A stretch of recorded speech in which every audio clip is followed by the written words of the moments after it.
أعوذ بالله من الشيطان الرجيم. بسم الله الرحمن الرحيم.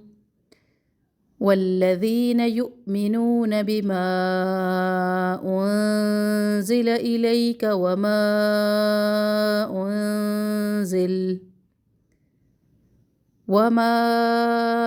أنزل من قبلك وبالآخرة هم يوقنون.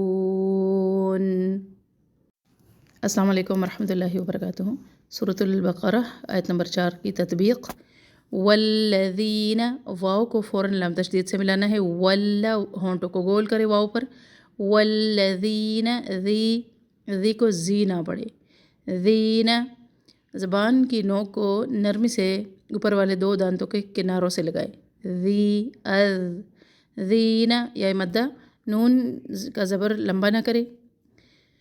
یؤمنون، حمزہ کے اوپر جھٹکا، واو کے اوپر حمزہ ہے اور حمزہ کے اوپر ساکن. یؤمنون، نو واو مدہ، نون کے زبر کو لمبا نہ کرے. بما انزل، مد منفصل، 2 الف برابر اس کو لمبا کرے. انزل، اخفا نون پر، اور لام کا جو زبر ہے اس کو بھی لمبا نہ کرے. الیکا، لئی یا لین. وما انزل، یہاں پہ بھی مد منفصل، تو اس کو بھی 2 الف برابر لمبا کرنا ہے. انزل، نون پر اخفا. نون پر یہاں پر موٹا اخفا ہے، ٹھیک ہے، کیونکہ قوف موٹے حروف میں سے ہے تو نون موٹے اخفا پر ہماری زبان کی جڑیں بھی اوپر کو اٹھیں گی. من قبلک، قبلک کا زبر کو لمبا نہ کرے. قبلکا نہ پڑے. آخری حرکات کا بہت دھیان رکھا کرے. وبالآخرۃ، بال لام ساکن ہل نہیں. خو کو موٹا پڑھنا ہے، موٹے حروف میں سے ہے. رو کو بھی یہاں موٹا پڑھنا ہے. آخراتی، اور تا کو زیر کے ساتھ مجہول نہ کرے. تے نہ پڑھے، تی پڑھے. ہم، میم ساکن کا بھی دھیان رکھے، ہلے نہیں. یوقنون، یو واو مدہ، نو واو مدہ، اور آخر میں مد اصل سکون. نحمدہ و نصلی علی رسولہ الکریم، اما بعد، فاعوذ باللہ من الشیطان الرجیم، بسم اللہ الرحمن الرحیم. آیت نمبر 3 ہے. وَمِمَّا، اور اس میں سے جو رزقناہم، رزق دیا ہم نے ان کو، ينفقون، وہ خرچ کرتے ہیں. مما، من اور ما کا مجموعہ ہے. رزقناہم کا روٹ ہے را، زا، قاف، اور ينفقون کا روٹ ہے نون، فا، قاف. مما، من کا مطلب ہوتا ہے سے، اور ما کا مطلب ہوتا ہے جو. رزقناہم، رزق دیا ہم نے ان کو. رزق کہتے ہیں ہر وہ نعمت جو جسم کی پرورش میں کام آتی ہے. اور نا کا مطلب ہوتا ہے ہم، یہ ضمیر ہوتی ہے، پروناؤن ہوتا ہے، ہم کے لیے، متکلم کے لیے بولا جاتا ہے. اور ہم ضمیر ہوتی ہے ان کے لیے. جو مذکر ہوتا ہے، غائب ہوتا ہے، اس کے لیے ہم کی ضمیر استعمال کی جاتی ہے. ينفقون، وہ خرچ کرتے ہیں. خرچ کرنے کو کہا جاتا ہے نفقہ. نفقہ سرنگ کو بھی کہتے ہیں، جس کے ایک سوراخ سے داخل ہو کر دوسرے سے نکل جاتے ہیں. تو مال کے ذخیرے میں سوراخ کیا جاتا ہے تاکہ ایک طرف سے داخل ہو اور دوسری طرف سے نکلتا رہے.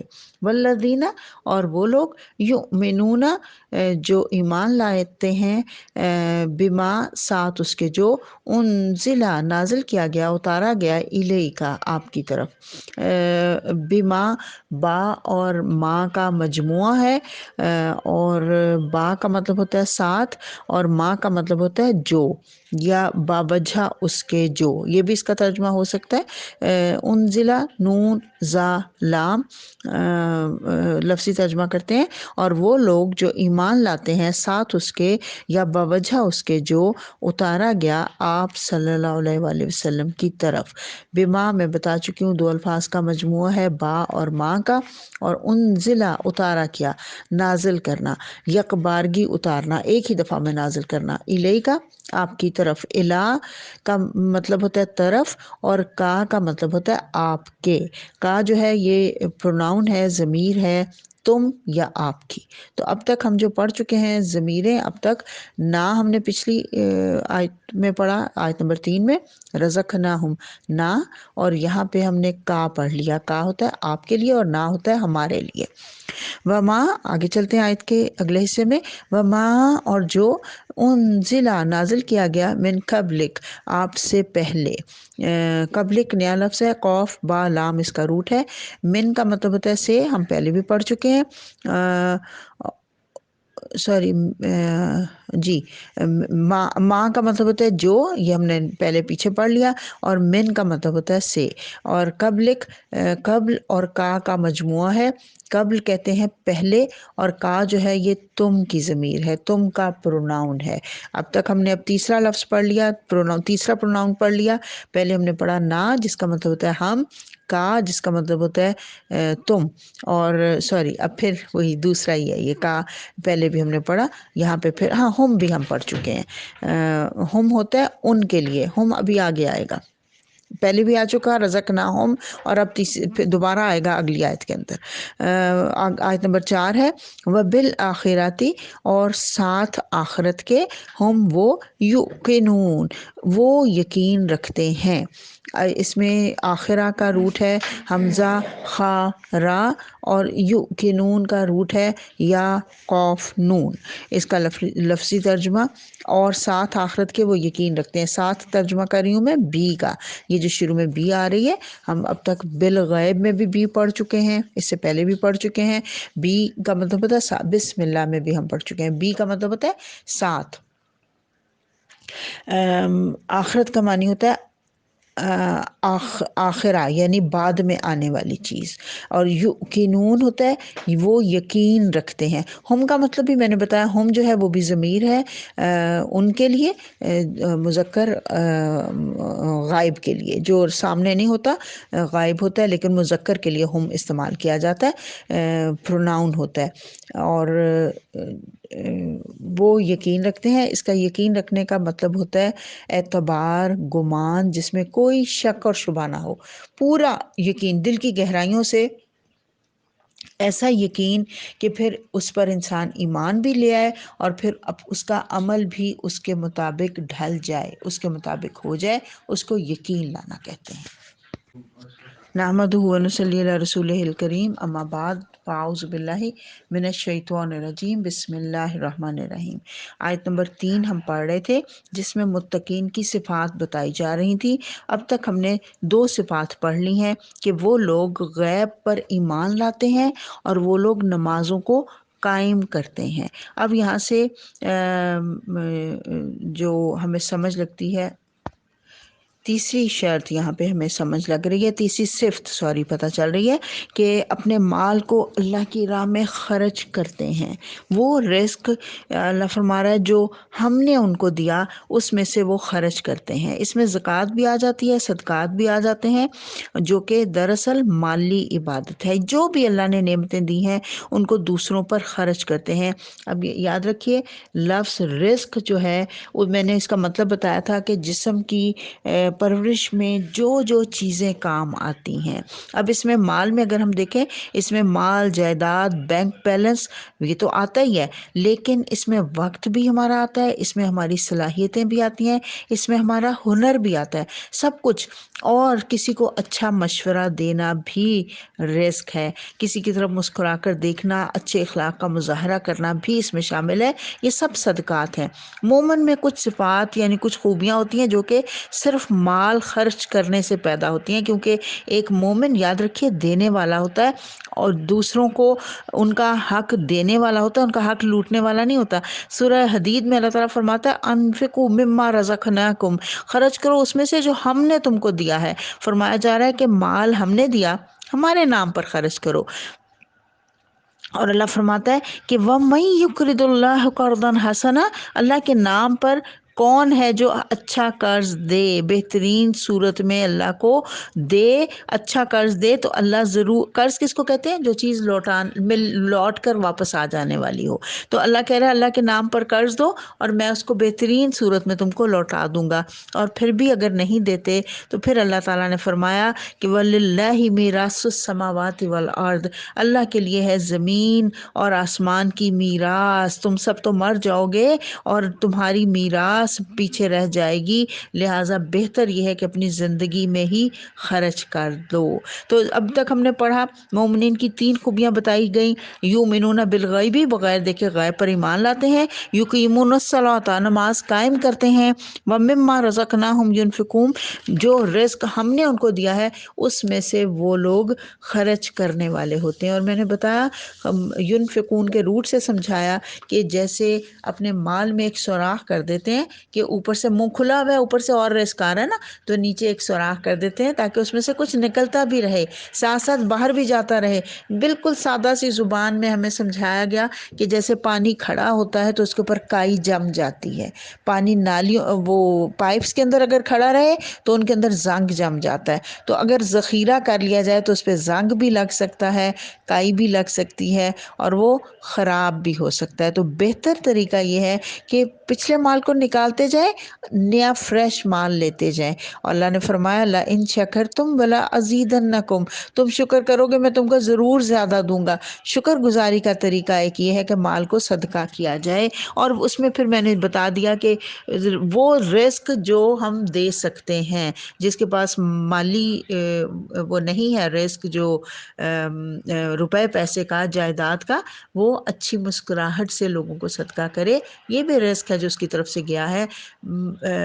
بولنے کی صلاحیت ہے، اچھی بات لوگوں کو بتائیں، لکھنے کی صلاحیت ہے، اچھی چیز لکھ کر لوگوں کو بتائیں، تو یہ سب رزق میں شامل ہوتا ہے۔ آیت نمبر 4 پہ چلتے ہیں، اللہ فرمانا والذین یؤمنون بما انزل الیک، اور وہ لوگ جو ایمان لاتے ہیں ساتھ اس کے جو اتارا گیا آپ صلی اللہ علیہ وسلم کی طرف، یعنی وہ لوگ جو ایمان لاتے ہیں اس کتاب پر جو آپ صلی اللہ علیہ وسلم پر نازل ہوئی، یعنی قرآن پاک، جو اور اس پر اگلا آیت کا حصہ وما انزل من قبلک، اور جو آپ سے پہلے نازل کیا گیا اس پر بھی، اور وہ کون سی کیا چیز پہلے نازل کی گئی؟ تورات، زبور، انجیل، ان پر بھی ایمان لاتے ہیں، اور وہ بالآخرۃ ہم یوقنون، وہ آخرت پر پورا یقین رکھتے ہیں۔ اب یہاں پہ متقین کی چوتھی صفت بیان فرمائی جا رہی ہے کہ وہ قرآن پر ایمان لاتے ہیں۔ قرآن پر ایمان لانے سے کیا مراد ہے؟ قرآن کو اللہ کی طرف سے بھیجا کیا، اس بات کو تسلیم کیا جائے، جبرائیل امین کے ذریعے محمد صلی اللہ علیہ وسلم کی طرف نازل کیا گیا، اس پر شک نہ کیا جائے، اس میں کوئی تحریف یا رد و بدل نہیں ہوئی، کیونکہ قرآن کی حفاظت کی ذمہ داری خود اللہ سبحانہ وتعالیٰ نے لی ہے۔ سورہ الحجر آیت نمبر 9 میں اللہ فرماتا ہے اِنَّا نَحْنُ نَزَّلْنَا الذِّكْرَ وَإِنَّا لَهُ لَحَافِظُونَ، کہ بے شک اس قرآن کو ہم نے نازل، اس ذکر کو ہم نے نازل کیا اور بے شک اس کی حفاظت بھی ہم ہی کرنے والے ہیں۔ اور یہ جو یہاں پہ آیا نا بما انزل الیک، آپ کی طرف، وہ جو آپ کی طرف نازل کیا گیا، اس سے سادہ زبان میں تو ہمیں قرآن ہی سمجھ لگتا ہے نا، لیکن اس سے مراد صرف قرآن نہیں ہے، بلکہ اس سے مراد احادیث مبارکہ بھی ہیں۔ احادیث مبارکہ کو سیکھنا، پڑھنا، ان پر عمل کرنے کی کوشش کرنا بھی اس میں شامل ہے، اور پھر ان ساری چیزوں کو دوسروں تک پہنچانا بھی ذمہ داری بن جاتی ہے ہماری۔ اور اللہ فرما رہا ہے وما انزل من قبلک، جو نازل کیا گیا آپ سے پہلے۔ متقین کی 5ویں صفت بتائی جا رہی ہے کہ وہ ان پر بھی یقین رکھتے ہیں جو آپ صلی اللہ علیہ وسلم سے پہلے نازل کیا گیا۔ ان کتابوں پر ایمان لانے سے مراد یہ ہے کہ یہ اللہ کی نازل کردہ ہے، لیکن ان میں رد و بدل اور تحریف کی وجہ سے ان کو قابل عمل نہیں سمجھنا چاہیے، کیونکہ نئے نبی اور نئی شریعت آنے پر پرانی شریعت منسوخ ہو جاتی ہے۔ جیسا کہ نصرانی جو ہے وہ پچھلے تمام انبیاء کو مانتے تھے، لیکن حضرت محمد صلی اللہ علیہ وسلم کو نہیں مانتے تھے، حالانکہ ایک بھی نبی کو نہ ماننے والے کا ایمان مکمل نہیں ہوتا۔ یہ آیت اس بات کی بھی دلیل ہے کہ آپ صلی اللہ علیہ وسلم آخری نبی ہیں اور ان پر نبوت مکمل ہو گئی، کیونکہ یہاں کہا گیا کہ جو آپ سے پہلے نازل کیا گیا اس پر ایمان لاتے ہیں، یہ نہیں کہا گیا کہ جو آپ صلی اللہ علیہ وسلم کے بعد نازل کیا جائے گا، کیونکہ حضرت محمد صلی اللہ علیہ وسلم کے بعد تو قیامت ہے نا، کوئی کتاب نہیں ہے جس پر متقین کا ایمان ہونا چاہیے، یعنی کتابوں کے بعد آپ دیکھیے آخرت کی بات کی گئی ہے، یعنی اب آپ کے بعد صرف آخرت آئے گی، کوئی نبی اور نہیں آئے گا، کوئی کتاب اور نہیں آئے گی۔ یہ متقین کی چھٹی صفت بیان ہوئی کہ وہ آخرت پر یقین رکھتے ہیں، انہیں یقین ہوتا ہے کہ ہمیں ایک دن اللہ کے سامنے حاضر ہونا ہے، سوالوں کا جواب دینا ہے، حساب دینا ہے۔ آخرت جو ہے دراصل یاد رکھیے بڑا امپورٹنٹ پوائنٹ ہے، انشاءاللہ بار بار ہم نے قرآن میں یہ پڑھنی ہے، یہ لفظ پڑھنا ہے۔ آخرت جو ہے نا وہ 3 چیزوں کا مجموعہ ہے بیسیکلی۔ نمبر 1 برزخ یعنی قبر کی زندگی، نمبر 2 حشر جو قیامت برپا ہوگی جس میں، اور نمبر 3 پھر جنت اور جہنم جو جزا مل جائے گی، جنت اور جہنم۔ تو برزخ میں سب نے رہنا ہے، چاہے مومن ہو، کافر ہو، منافق ہو۔ حشر میں بھی سب نے جانا ہے، ظاہر ہے وہاں پہ حساب کتاب دینا ہے، لیکن جنت میں صرف متقین اور مومنین ہی جائیں گے۔ آخرت شروع ہوئی قبر سے اور ختم ہوتی ہے جنت یا جہنم پر۔ آخرت کی زندگی ہمیشہ کے لیے ہوتی ہے۔ آخرت بھی اندیکھی چیزوں میں شامل ہے، غیب ہے نا یہ بھی۔ آخرت پر یقین رکھنے والا زندگی کے مقصد کو کبھی نہیں بھولتا۔ ہر کام وہ کرتے ہوئے اپنے سامنے اس کی آخرت ہوتی ہے کہ اس دن ہمیں جواب دہی کرنی ہے، اسی وجہ سے اس کا ہر عمل بہت خوبصورت ہوتا ہے، محسنین والا ہوتا ہے، اور ہر کام یہ سوچ کر کرتا ہے کہ اللہ مجھے دیکھ رہا ہے، کرامن کاتبین سب دیکھ رہے ہیں اور لکھ رہے ہیں۔ قبر کو دن میں 70 بار یاد کرتا ہے، اس لیے اس کا عمل بہترین ہوتا ہے، کیونکہ حضور صلی اللہ علیہ وسلم نے فرمایا تھا میں 70 بار قبر سے پناہ مانگتا ہوں۔ تو ہمیں بھی یہ اپنی روٹین رکھنی چاہیے، کیونکہ آخرت کا عقیدہ جو ہے یہ انسان کا عمل درست کروا دیتا ہے، انسان صراط مستقیم پر رکھتا ہے۔ یہ یقین اس کو جنت میں لے جانے کا باعث بنتا ہے کہ آخرت میں اللہ تعالی ہمیں کامیاب کرے۔ یہ یقین ہوتا ہے نا تو وہ پھر اس کے عمل بھی ٹھیک ہو جاتے ہیں۔ تو متقین میں یہ 6 صفات پائی جاتی ہیں۔ وہ بغیر دیکھے غیب پر ایمان لاتا ہے، نماز قائم کرتا ہے، اللہ کے دیے گئے رزق میں سے خرچ کرتا ہے، قرآن پر ایمان لاتا ہے، آپ سے پہلے جو کتابیں نازل ہوئیں صلی اللہ علیہ وسلم ان پر بھی ایمان لاتا ہے، اور آخرت پر یقین رکھتا ہے۔ ان 6 صفات کے علاوہ حدیث سے روزہ اور زکوٰۃ کا بھی پتہ چلتا ہے۔ جن لوگوں میں یہ 6 صفات پیدا ہو جاتی ہیں وہ دیگر جو صفات ہیں ان پر بھی عمل کرنے کی کوشش کرتے ہیں، یعنی جو روزہ اور زکوٰۃ اور اس کے علاوہ حج، لیکن حج زندگی میں ایک ہی بار فرض کیا گیا، صرف ایک ہی دفعہ اس کو کرنے کی کوشش کرتے ہیں۔ تو بالآخرات ہم یوقنون، یہاں پہ بس ختم کرتے ہیں۔ وآخر دعوانا ان الحمد للہ رب العالمین۔